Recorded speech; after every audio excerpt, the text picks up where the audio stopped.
Basani, thanks for coming in. Do you get offended when I say you're the first black woman to head a major South African bank? I used to. But I suppose the reality is it is true, right? And I think it is something that is so important and something that has come up repeatedly on social media with people feeling that it's inspiring, that it enables them to see a future for themselves outside of what traditionally has been possible.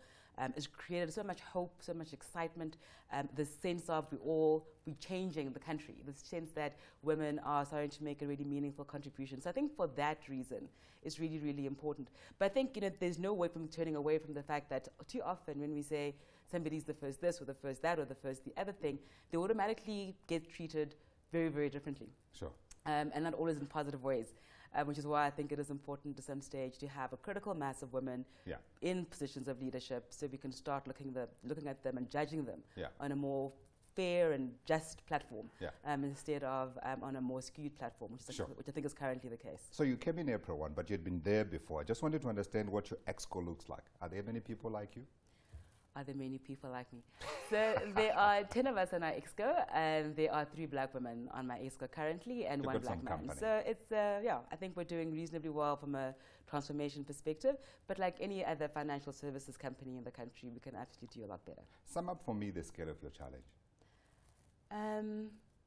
The wonderful thing about African Bank is that we have a very, very loyal customer base in the sense that the mass market that we have been serving for the last 20 plus years really, really likes the bank. In the last month, we have been rated as tied with F&B in terms of customer service. Right. And so we really are doing well from that perspective. So we have a loyal customer base, loyal employee base. So we have one of the most engaged staff in the country. And I think we have a lot that's going for the bank. We've just recently refurbished our entire branch network. So the challenge ahead for us right now is the diversification of our income streams. So as you'll know, traditionally, African Bank has offered only one product. And at the moment, we've added insurance to that. We've also added deposits and investments to that. So we're starting to diversify that base. But I think also maybe what the biggest challenge is right now for us is to diversify our customer base, to start appealing to a more affluent base, which traditionally we haven't done. So I think that's going to be a challenge. But in the last 24 hours, we've just launched a transactional banking account to our staff. So we never had check accounts previously. So we've launched that, and we plan to launch that to the rest of the country later in the year. And that will play an enormous role in terms of getting more people to engage with the brand, getting more people to see us as being more than just a loan shop, and as being more of a diversified retail bank. Absolutely. So in my older career, we used to write about size and scope in describing what a company is like. So in terms of your size, I think we were speaking before the show started, you are number 6, I think, after Capitec. And this is in a market traditionally that many people have suggested is hostile to small players. And you're coming in at a time when potentially you have got big competition coming from Discovery Bank, as we all know, and then obviously there's the other bank, I think that's being launched by the former CEO of FNB. Some people are suggesting that you're picking up a poison chalice here.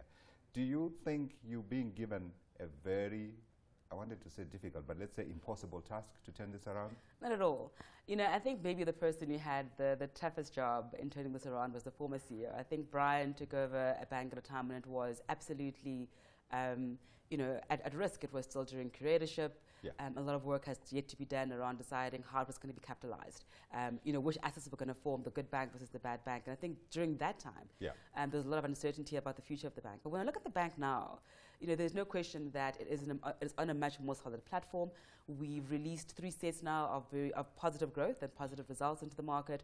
We're starting to see good growth in the balance sheet. We're starting to see growth in the investments and deposits, all off a very small base, as you can imagine. And because we are, we turned 2 years old just yesterday. So we celebrated our 2nd anniversary as the good bank. So we are still very small and growing off a small base, but absolutely the growth is there. The green shoots, as people would like to call them, are definitely starting to take shape.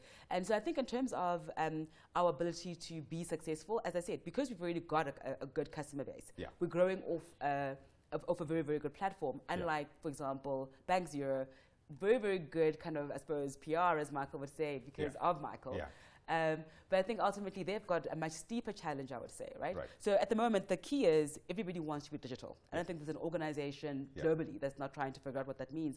And for us, we already launching ourselves into the market as a digital bank, or at least we will be doing exactly that later in the year. So we've already got kind of all those bells and whistles around how do we become competitive, how do we appeal to different customers. I think we've already invested quite a lot in making sure that this happens. So no, I don't think it's a poison chalice. I think it's a very exciting opportunity in a market that, yes, is becoming quite contested. So lots of different players coming in. But again, I mean, why take over a business at a time when everything is rosy, right? It doesn't give you an opportunity to really do new and exciting things. Absolutely. The market also where the big four protect their turf very, very well. We'll be watching you very closely. In terms of scale, would it help if you perhaps took a bite of VBS, perhaps? You know, scale up a little bit with some more muscle? You know, so we're always looking at the opportunity for partnerships. So partnering is one of our core strategies. And I think when we think about partnering, we're looking at opportunities that will give us the opportunity to access a bigger customer base. And I think when I think about VBS, they don't necessarily give us that opportunity. I think at the moment it will be interesting to see what VBS looks like post their curatorship, right? So will they have a big deposit base, which would be very attractive to us? And I think at the moment, possibly they won't. And I think certainly in terms of allowing us to grow, it doesn't appear that it would be a good mix, a good match for us.